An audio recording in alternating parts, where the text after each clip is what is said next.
2 ticket आणि मोबाईलचा video घ्यायचा आम्हाला। गाईज इथं 50 रुपये तिकीट आहे पर पर्सन। आपण एंट्री करतोय।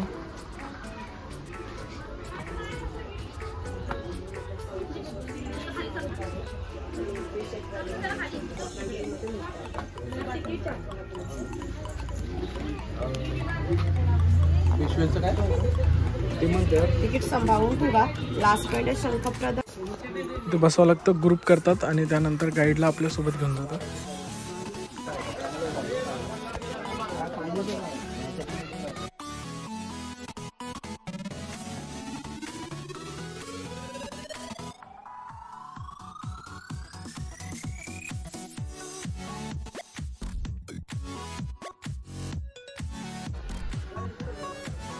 काय खाल्लं तू?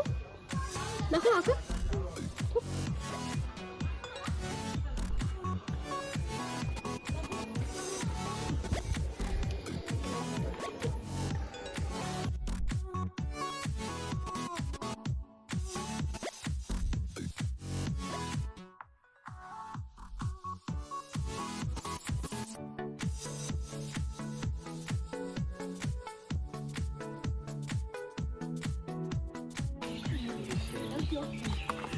इथे आहेत भगवान परशुराम।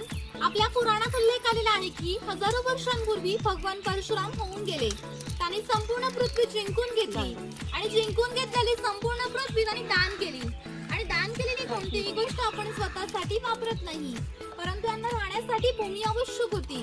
आज आपण ज्या ठिकाणी उभे आहोत त्या ठिकाणी हजारो वर्षांपूर्वी समुद्र होता, त्याच्याशी त्यांनी युद्ध केले व 40-50 किलोमीटर पाठीमागे ढकलले व ह्या ठिकाणी सुंदर अशा कोकण प्रदेशाची निर्मिती केली, म्हणून या भूमीला परशुराम भूमी असे म्हणतात।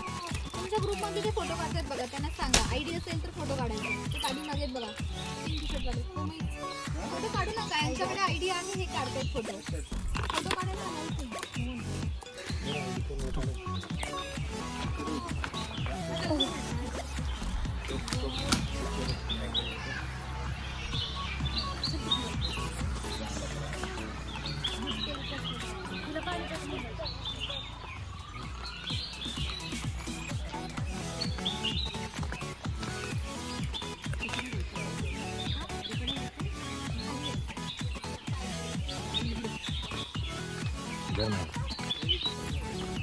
या बाजूला बघा वाघ आणि वाघाची गुहा दाखवले आणि या बाजूला गाव शिकार दाखवले बघा। पूर्वीचे लोक गाव शिकार कसे करायचे ते इकडे दाखवले बघा।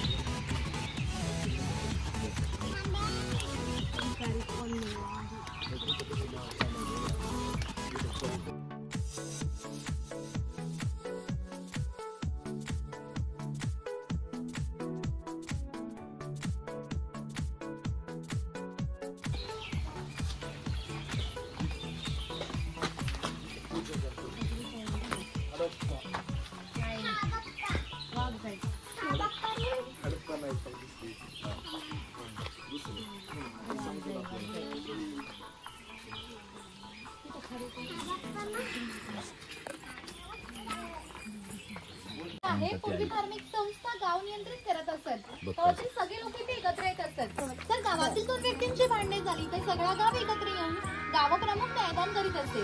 आणखी एक महत्त्वाचं वैशिष्ट्य म्हणजे जगभराची प्रथा आहे की प्रत्येक जाती धर्माचे लोक आपापल्या देवाकडे जातात व देवाचं दर्शन घेतात।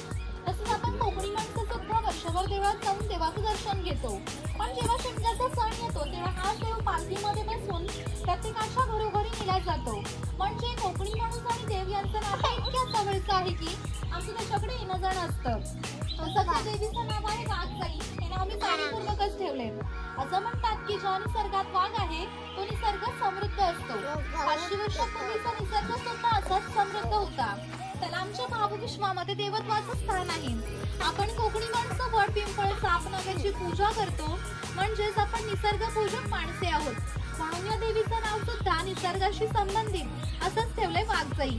आणि आपण जेव्हा मंदिरामध्ये जातो तेव्हा देवाला नमस्कार करून झाल्यानंतर गारणा घालतो, तसंच गारणा देवाला घालणार आहोत। हात जोडून उभे राहा आणि होय महाराजच्या महाराजांच्या मध्ये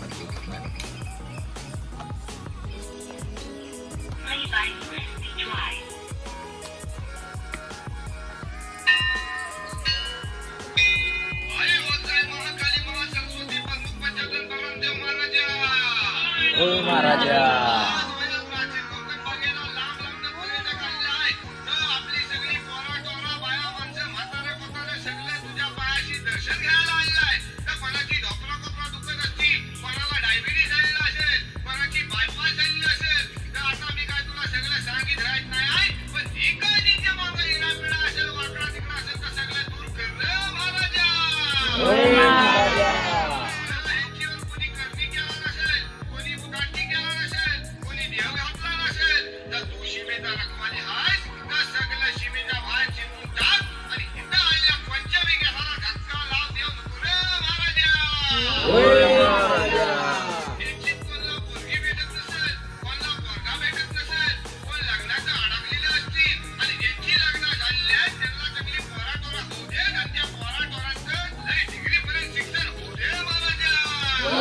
की हा देव त्यांच्यावर नियंत्रण ठेवतो म्हणून याला शिमग्याच्या वेळी गारण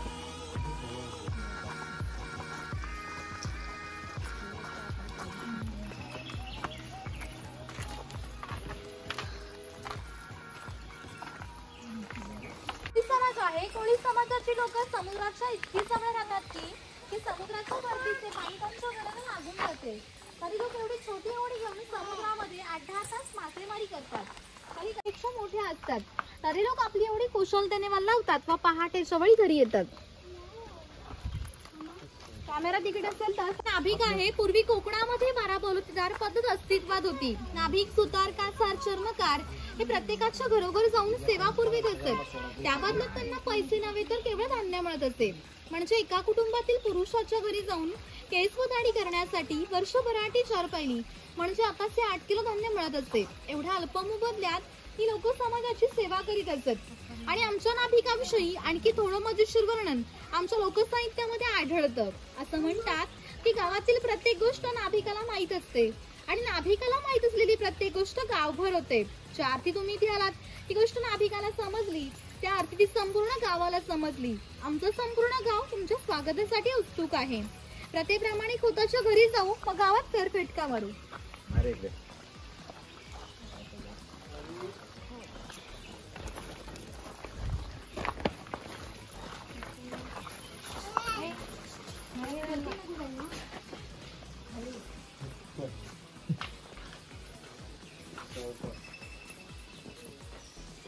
म्हणजे खोत धार्मिक व राजकीय बाबतीत परिणाम खोत असा असेल. खोत हा गावचा प्रमुख असे. गावात न्यायदान करणे, महसूल गोळा करणे, कायदा व सुव्यवस्था सांभाळणे ही कामे खोताची असत. ती खोताची बायको आहे. कोकणी स्त्रिया सुंदरही होत्या तसेच शूराही होत्या, परंतु त्यांना स्वातंत्र्य नव्हते. माझघराचा उंबरठाही त्यांच्यासाठी मर्यादा होती. ती खोताची 2 मुले आहेत. ती आपला परंपरागत खेळ सोमत्या खेळत आहेत. हाच खेळ महाभारतात धर्मराज व दुर्योधन यांच्यामध्ये द्योत या नावाने खेळला गेला. त्या घराची रचना पहा.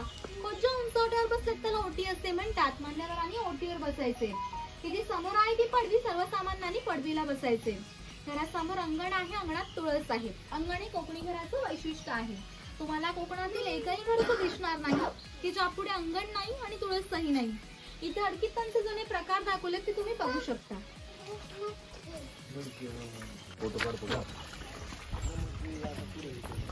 इथे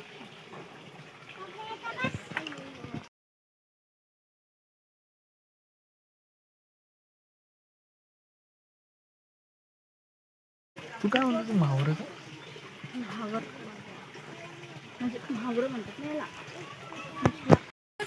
ते जातणीसारखं दिसतंय त्याला घेरट म्हणतात. जातणीमध्ये त्यांना गळून निघतं. त्या घेरटामध्ये भात घातला जातो व अख्खा तांदूळ बाजूला होऊन कोंडा बाजूला होतो. हे मोदक पात्र आहे म्हणजे कोकणी कुकर. हे पुराणी यंत्र आहे. याच्या आतमध्ये डाळ घातली जाते व हे 2 रॉड उलट सुलट फिरवून आधी डाळ वाटून निघते. वाटलेली डाळ याच्या खाली पडते. तिच्या गोड पुरणपोळ्या केल्या जातात. ते शेवया काढायचं लाकडी यंत्र आहे. वरती चहाची किटली आहे. बाजूला जेवणाचा डब्बा आहे. वरती पाण्याचे तांबे आहे. खाली 3 डब्बे आहेत. बाजूने 2 चमचे आहेत. त्याने तो लॉक केलेला आहे. हे दगडी उकड आहे. पूर्वी याचा वापर भाताचे पोहे काढण्यासाठी करत. आणि घरामध्ये बघा जुन्या काही वस्तू दाखवल्यात बघा पूर्वीच्या. हा बुरुड समाज आहे. पूर्वी प्रत्येक व्यवसाय जातीनीय होता. व्यवसाय निवडीचे स्वातंत्र्य नव्हते. प्रत्येकाला आपापल्या जातीचाच व्यवसाय करावा लागत असे. बांबूच्या वस्तू बनवून देण्याचे काम बुरुड करीत असे. हे सूप आहे. ही रोळी आहे. हिचा वापर धान्य धुण्यासाठी केला जातो. तसेच आजही धार्मिक कार्यामध्ये केला जातो. आपल्या घरामध्ये जेव्हा शुभ कार्य असते तेव्हा घरातील सौभाग्यवती स्त्रिया किंवा कुमारिका त्या रोळीमध्ये दिवा घेऊन उभ्या असतात. तर हा दिवा शुभ कार्य पार पडण्याआधी विसला तर ते अशुभ मानले जाते. आजही आपल्या साखरपुड्याचं लग्न मुंबईला असेल तर ही रोळी गावावरून मुंबईला पाठवली जाते. कारण मुंबईला सर्व वस्तू मिळतात पण रोळी नाही मिळत. चामड्याच्या वस्तू बनवून देण्याचे काम चर्मकार करीत असे. आणि याच्या जोडीला आणखी एक प्रसंग सांगतो की तो 500 वर्षापूर्वी घडला. इथून 80 किलोमीटरवर मार्लेश्वर नावाचं देवस्थान आहे. त्या ठिकाणी एका पर्वतात एक मोठी गुहा आहे. त्या गुहेमध्ये शंकराची पिंडी आहे. आणखीन एक महत्वाचं वैशिष्ट्य म्हणजे त्या गुहेमध्ये अजूनही जिवंत साप आहेत. पूर्वी मार्लेश्वर देव एका गावामध्ये राहत होते. त्या गावातील लोक वाईट मार्गाने वागू लागले. त्यामुळे शंकराचे पावित्र्यही कमी होऊ लागले. हे शंकरांना मान्य होणे शक्य नव्हते. म्हणून त्यांनी गाव सोडून जाण्याचा निर्णय घेतला व मकर संक्रांतीच्या आदल्या रात्री शंकर गावाबाहेर पडले. गावाबाहेरील चर्मकाराचे घर होते. चर्मकार गरीब, नीतिवान पण श्रद्धाळू होता. शंकराने कोणत्याही जातीपातीचा विचार न करता चर्मकाराला मशाल दाखवण्याची विनंती केली व चर्मकाराने सुद्धा अतिथी देवो भव समजून मशाल दाखवण्यास सुरुवात केली. व आज ज्या ठिकाणी मार्लेश्वर हे देवस्थान आहे त्या ठिकाणी आल्यावर शंकराने आपले खरे रूप प्रकट केले व चर्मकारास दर्शन दिले व त्यास सांगितले, यापुढे मी इथेच राहणार आहे. या गोष्टीला जवळजवळ 500 वर्ष होऊन गेली. परंतु आजही संक्रांतीला शंकराची मूळ गावातून पालखी निघते. तिला मशाल दाखवण्याचे काम चर्मकाराचा आजचा वंशजच करतो. म्हणजे मार्लेश्वर हे असं देवस्थान आहे की ज्या ठिकाणी कोणताही जातीभेद मानला जात नाही.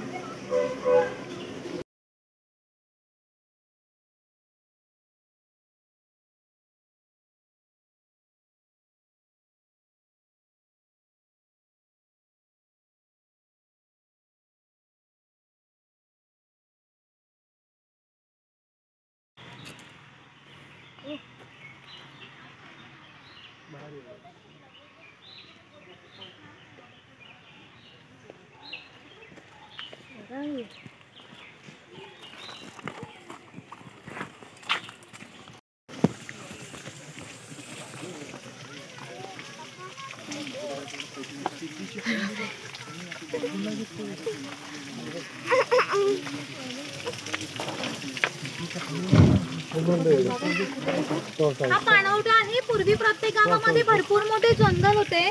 त्यामुळे पाणी मोठ्या प्रमाणात उपलब्ध होते.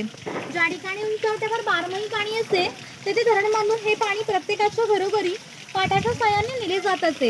या पाण्यावर आमच्या नाळी पोपळीच्या बागा व उन्हाळी भाषेती होत असे.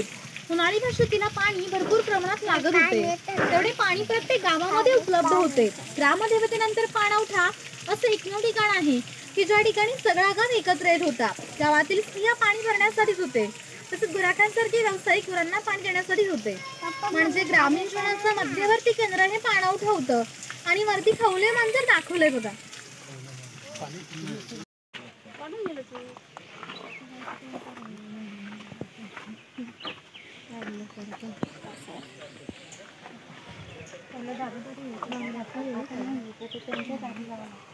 हा कासार आहे. मगाशी सांगितल्याप्रमाणे 12 बलुतेदार प्रत्येकाच्या घरोघर जाऊन सेवा पुरवीत असत.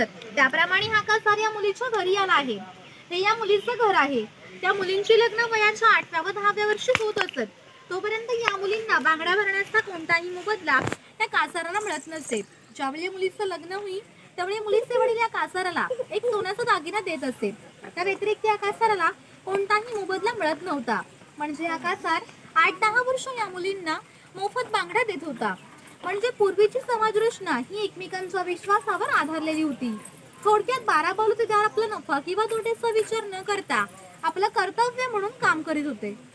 गावातील स्त्रियांना लागणारे दागिने तसेच देवदेवतांना लागणारे दागिने बनवून देण्याचे काम सोनार करीत असे.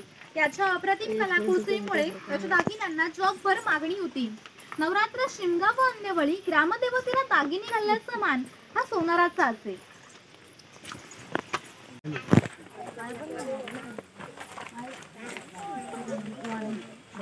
हा इकडे वाणी आहे. चौल राजापूर दाभोळ या कोकणातील बंदरांना 5000 वर्षांपूर्वीचा इतिहास आहे. या बंदरांमधूनच भारतीय व्यापाऱ्यांनी जगाशी व्यापार केला. येथून रचणाऱ्या वस्तूंमध्ये हस्तकौशल्याच्या वस्तू, शंख, शिंपले, तलम, कापड इत्यादी वस्तूंची निर्यात वाणी करीत होता. त्या बदल्यात संपूर्ण जगातून भारतात सोने येत होते. म्हणजे भारताने जे सुवर्णी गंभवले त्याचे प्रवेशद्वार कोकणची प्रमुख बंदरे होती. कोकणामध्ये नारळाची झाडं मोठ्या प्रमाणात असतात. त्यांना नारळी पोई येते, तिला आडवा काप दिला जातो व बाजूने विशिष्ट प्रकारचा झाडपाला लावला जातो. तो झाडपाला आतील माडी शोषून घेतो व थेंबथेंबराने माडी हे मडके वरचेवर लावून त्यामध्ये साठवले जाते.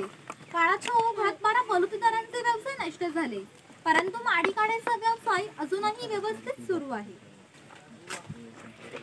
सुके खोबरे घातले जाते आणि हे जे उभे लाकूड आहे त्याला कोकणी भाषेमध्ये लाट असे म्हणतात. ही लाट ह्या आडव्या लाकडाला अशा तऱ्हेने बांधली जाते की जेणेकरून ही लाट उभी राहते. त्या ठिकाणी जोखडाला बैल बांधला जातो व ह्या आडव्या लाकडावर हा दगड ठेवून तरी स्वतः ह्याच्यावर बसतो. हे सगळं वजन घेऊन हा बैल गोल फिरवला जातो जेणेकरून आतील खोबरं रगडून त्याचं तेल निघतं. हे तेल भरून काढायचं असेल तर चोपडाचे बैल सोडायचे. काही बाजूला करून 500 वर्षापूर्वी कोकणाची राजकीय परिस्थिती अस्थिर होती. बरेचसे लोक सैन्यामध्ये होते. त्यांना लागणारे लोखंडी भाली व तलवारी बनवून देण्याचे काम भवार करीत असे. आणि याचे वैशिष्ट्य म्हणजे काहीशे वर्षांपूर्वीच्या तलवारी व ढाली मराठा खोत यांच्याकडे आहेत. त्यांना अजूनही गरज आलेली नाही. त्यांची दरवर्षी त्याला पूजा केली जाते.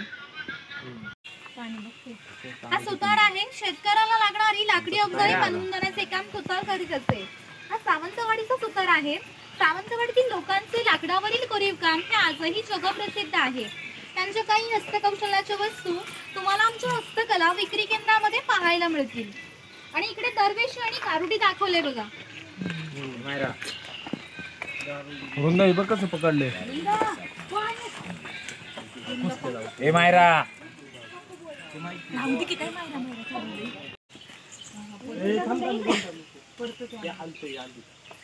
हा शेतकरी आहे. असं गवताचे घर आणि याच्या अपुऱ्या कपड्यांवर जाऊ नका. याचा पूर्वीच असं घर होतं तसंच घर आम्ही इथे उभारलं आहे. ही जी पेटलेली चूल दिसते तिला कोकणी भाषेमध्ये पिरसा असे म्हणतात. ती सतत पेटली ठेवली जायची कारण घरामध्ये पूर्वी लायटर किंवा मातीच नव्हती. शेतकऱ्याच्या बायकोला जेव्हा स्वयंपाक करायचा असे तेव्हा ती चुलीतली 2-3 निखारे घेऊन स्वयंपाक घरातील चूल पेटवीत असे. जर हा विस्तव भिजाला तर घरात 2 गारगोटा ठेवलेला असत. ते एकमेकांवर घासून हा विस्तव केला जात असे. ही खोयनी आहे. हिचा वापर मासे पकडण्यासाठी केला जातो. ही पाठीमागे फिरीने बांधून पाण्यामध्ये ठेवली जाते. आणि हिची अंतर्गत रचना अशी आहे की हिच्या आतमध्ये गेलेला मासा पुन्हा बाहेर पडू शकत नाही. ती शिणाने सारवलेली टोपली आहे. तिला कोकणी भाषेमध्ये कणगी असे म्हणतात. तिचा वापर शेतकरी धान्य साठवण्यासाठी करतो. ही शेतकऱ्याची बायको आहे. ती शेतकऱ्याची मुलगी आहे. हा पाळणा शेतकऱ्याच्या घरात कायमस्वरूपी टांगून ठेवलेला आहे कारण शेतकऱ्याच्या घरात दरवर्षी पाळणा आला असेल. शेतकऱ्याला 8 ते 10 मुले असत. म्हणजे पूर्वी एकत्र कुटुंब पद्धत अस्तित्वात होती. आणि घरामध्ये गौरी गणपतीचा सण दाखवलाय बघा. हे उचल आहे. पूर्वी याचा वापर कपडे सुकत घालण्यासाठी केला जायचा. शब्दाचा अर्थ असा ज्याच्याकडे भरपूर धन आहे. पूर्वी हा धनगर समाज इतक्या दुर्गम ठिकाणी राहत असे की तिथून त्यांचा पहिला बस स्टॉप देखील 10 ते 12 किलोमीटर पर्यंत येत असे. हे ज्यावेळी गावात येत असत त्यावेळी पायात चामड्याच्या माणा, हातात घुंगराची काठी व खांद्यावर फाटकी घोंगडी या वेशभूषेत येत असत. असे असले तरी प्रत्येक धनगरा 100 ते 125 गायी, 5 ते 25 म्हशींचा मालक असे. प्रत्येक गायी म्हशीची किंमत 8 ते 10 हजारापर्यंत जात असे. या सर्वांची विक्री करायची म्हटली तर त्याची किंमत 83 लाखात जात असे. एवढ्या धनसंपत्तीचा मालक हा धनगर होता. कोकणी लोकांचे राणीमास साधे असल्याने यांची राणी सुद्धा साधी होती. ही बकरीची गोटी आहे. जंगली श्वापदांपासून संरक्षण होण्यासाठी ती अशी उंचावर बांधलेली आहे. आतमध्ये 2 बाजूंमध्ये फट आहे कारण त्यांनी केलेला मैला त्यातून खाली पडत असे. हे खैराचे झाड आहे. त्याच्या आतील लाल रंगाच्या खोडापासून कात तयार केला जातो जो पानामध्ये घालून खातात. ही नाकबट्टी आहे.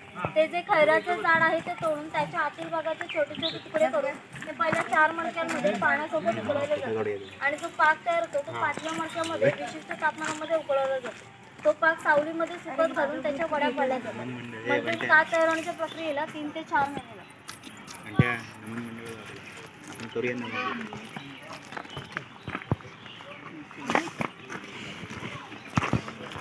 या मच्छरांना जाण्यासाठी एकाच व्यक्तीने चप्पल काढून जावे. शूज असेल तर चालेल.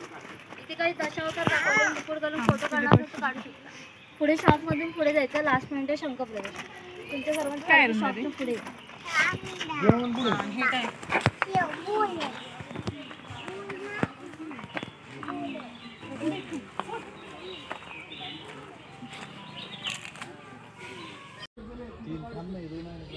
चल.